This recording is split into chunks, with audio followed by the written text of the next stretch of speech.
তাহলে শুনেন।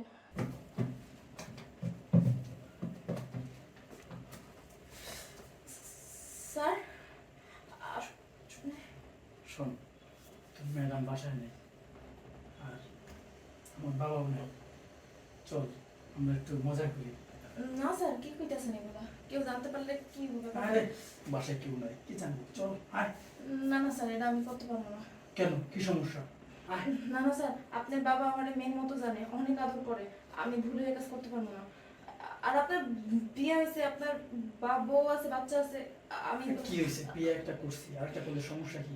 আমি তোরে বিয়ে করি, কোনো না তোরে আমার ভালো লাগে, বুঝছ? না না স্যার, এগুলো আমার পক্ষে সম্ভব না। আপনি আমার বিয়ে করবেন না, আপনার মেয়ে থেকে বাইরে হন। এই শোন, তুই যদি আমার কথা রাজি না হস না, মিথ্যা অপবাদ দিয়া তোরে কিন্তু বাড়ি থেকে বের করে দেবো।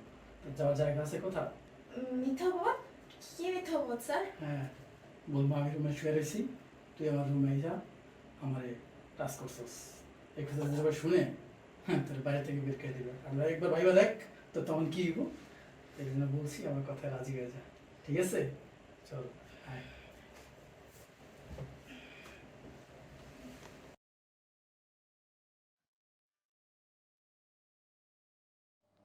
কি?